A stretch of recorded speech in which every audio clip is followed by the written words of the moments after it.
السلام علیکم دوستو، ویلکم ٹو مائی چینل۔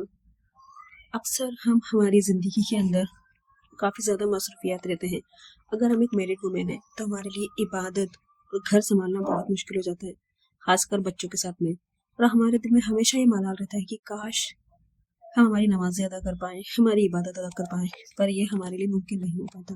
اس لیے میں آج آپ کے لیے ایک چھوٹی سی کہانی لائی ہوں۔ آئی ایم شیور وہ آپ کو موٹیویٹ کرے گی اور آپ بھی اپنی عبادتیں کر پائیں گی۔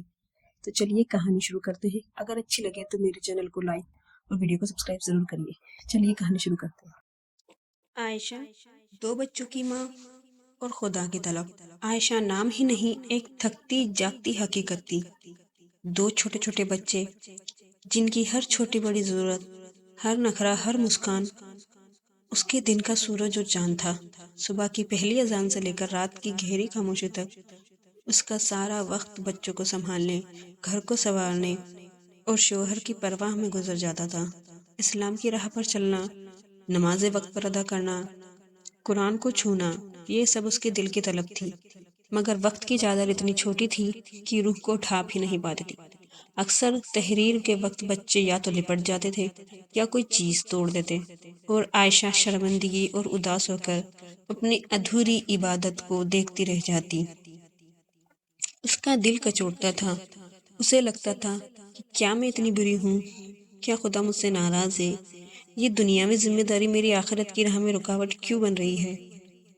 بدلاؤ کا پل اور برکت کی تلاش۔ ایک دن جب تھک کر چور تھی، اس نے سچے دل سے دعا کی۔ اس رات اسے اپنی امی جان کی ایک پرانی بات یاد آئی۔ عائشہ، عبادت کا مطلب صرف سجدے نہیں ہوتے، تمہاری نیت اور تمہارا سکون ضروری ہے۔ چھوٹے چھوٹے کام میں بھی برکت ڈھونڈو۔ اس بات نے اس کے دل کو چھو لیا۔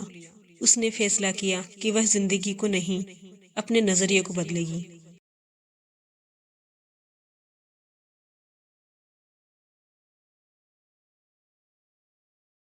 فجر سے دوستی۔ اس نے تھوڑا جلدی جاگنا شروع کیا، صرف 15 منٹ پہلے، جب سب سو رہے ہوتے۔ اس خاموش سکون میں فجر کی نماز ادا کرتی۔ اس اکیلے پن اور ٹھہراؤ میں اسے خدا سے سچی گفتگو کا احساس ہوا۔ بچوں کے ساتھ عبادت۔ اس کے لیے یہ ٹائم سب سے زیادہ مشکل تھا، کیونکہ بچے عبادت میں بہت زیادہ پریشان کرتے تھے۔ ظہر یا عصر کے وقت جب بچے کھیل رہے ہوتے، تب وہ انہیں اپنے پاس بٹھا کر کہتی، دیکھو امی اللہ سے بات کرنے جا رہی ہے، تم بھی بیٹھو اور اپنی چھوٹی نماز پڑھو یا چپ چاپ اپنی دعا کرو۔ اس نے انہیں چھوٹی چٹائی دی۔ بچے بھلے ہی صرف نقل کرتے، پر انہیں ایک روحانی ماحول ملا۔ نماز کے بعد اس نے بچوں کو چھوٹی چھوٹی اسلامی کہانیاں سنانی شروع کی۔ کچن میں ذکر، برتن دھوتے ہوئے، آٹا گوندتے ہوئے، بچوں کو کھلاتے ہوئے اس نے الحمدللہ یا سبحان اللہ کا ورد شروع کر دیا۔ یہ اس کے لیے چلتی پھرتی عبادت بن گئی۔ دل ہلکا رہنے لگا اور کاموں میں عجیب سی برکت محسوس ہونے لگی۔ سونے سے پہلے کی عبادت۔ رات میں بچوں کو سلانے کے بعد تھک کر گر جانے کے بجائے وہ صرف 5 منٹ کے لیے قرآن کا ترجمہ پڑھتی۔